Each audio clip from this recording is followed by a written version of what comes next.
안녕하세요. 복잡한 정책 제가 아주 쉽고 명쾌하게 풀어드리겠습니다. 혹시 지금 회사 대표님이신가요? 아니면 한창 좋은 일자리를 찾고 있는 청년이신가요? 어느 분이시든 오늘 이야기는 정말 귀 기울여 들으셔야 합니다. 왜냐하면 2025년부터 정말 확 바뀌는 청년 일자리 도약 장려금이 있거든요. 이게 기업과 청년, 양쪽 모두에게 어떤 엄청난 혜택을 주는지 지금부터 제가 속 시원하게 정리해 드릴게요.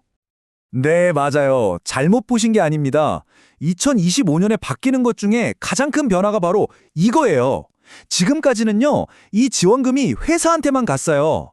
그런데 이제부터는 특정 업종에 한해서 거기서 일하는 청년한테도 직접 현금으로 인센티브를 준다는 거죠. 그러니까 회사는 좋은 인재 얻어서 좋고 청년은 또 목돈이 생겨서 좋고, 이야, 이거야말로 진짜 완벽한 윈윈 아닌가요? 그래서 도대체 얼마나 받을 수 있냐고요? 자, 보세요. 기업이 최대 720만 원, 그리고 청년이 최대 480만 원. 이걸 합치면 무려 1,200만 원입니다. 와, 정말 어마어마한 금액이죠?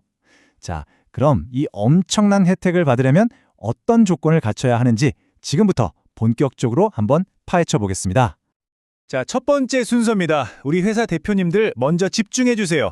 과연 우리 회사가 이 지원금을 받을 자격이 되는지 그 핵심 조건부터 아주 명확하게 짚고 넘어가시죠. 기본 원칙은 아주 간단합니다. 먼저 회사가 우선 지원 대상 기업, 그러니까 보통 중소기업에 해당해야 하고요. 그리고 또 하나, 신청하기 바로 직전 1년 동안 월평균 고용보험 피보험자 수가 5명 이상이어야 해요. 여기서 말하는 피보험자 수는 대표님은 빼고 실제로 고용보험에 가입된 직원 수를 말하는 겁니다. 우리 회사는 직원이 5명이 안 되는데? 하고 벌써 실망하셨나요? 에이, 잠깐만요. 아직 끝이 아닙니다. 예외가 있거든요. 예를 들어서 지식서비스 산업이나 문화 콘텐츠 산업, 신재생 에너지 같은 특정 분야의 회사들, 또는 대표님이 만 39세 이하인 청년 창업 기업은요, 직원이 5명 미만이라도, 아니 심지어 딱 1명만 있어도 신청할 수 있습니다. 그리고 또 하나의 아주 중요한 기준이 있습니다. 바로 회사가 얼마나 튼튼한가 하는 건데요. 직원 1명당 연 매출이 최소 1,900만 원은 넘어야 지원금을 받을 수 있어요. 이게 왜 있냐면 정부 입장에서 봤을 때 이 회사가 우리 지원금을 받아서 청년을 안정적으로 계속 고용할 능력이 있구나, 이걸 확인하는 최소한의 장치라고 생각하시면 됩니다. 자, 이제 시선을 좀 바꿔볼까요? 우리 청년 구직자분들을 위한 시간입니다. 2025년부터 새로 생긴 이 직접 지원금 480만 원, 과연 어떻게 하면 내가 이 돈을 받을 수 있는지 지금부터 눈 크게 뜨고 집중해 주세요.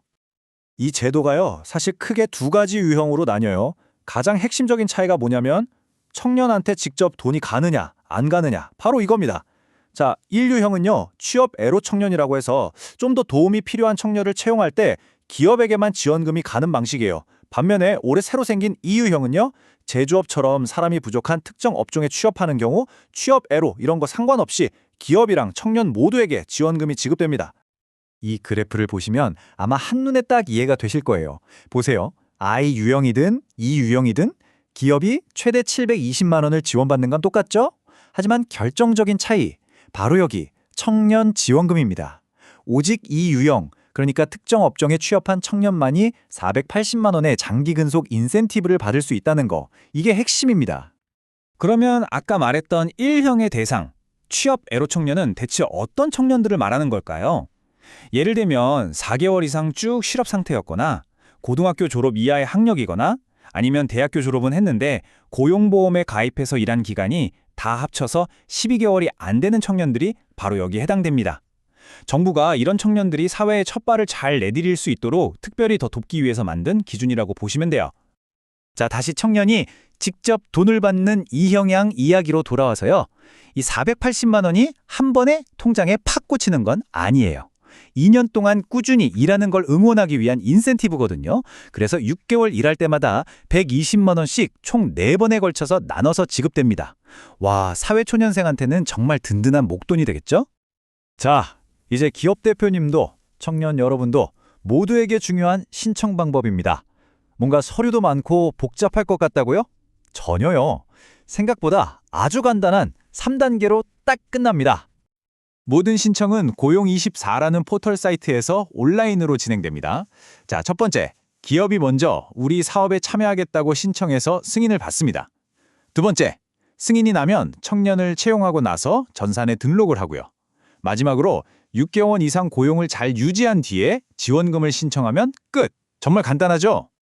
여기서 특히 대표님들 진짜 중요한 꿀팁 하나 나갑니다. 집중하세요. 아, 나는 이 제도 몰랐는데 최근에 사람 뽑았는데 어떡하지? 하고 걱정하셨다고요? 괜찮습니다. 괜찮아요. 직원을 채용한 날로부터 3개월, 이 3개월 안에만 사업 참여 신청을 딱 하면 그 직원에 대해서도 소급 적용해서 지원금을 다 받을 수 있다는 겁니다.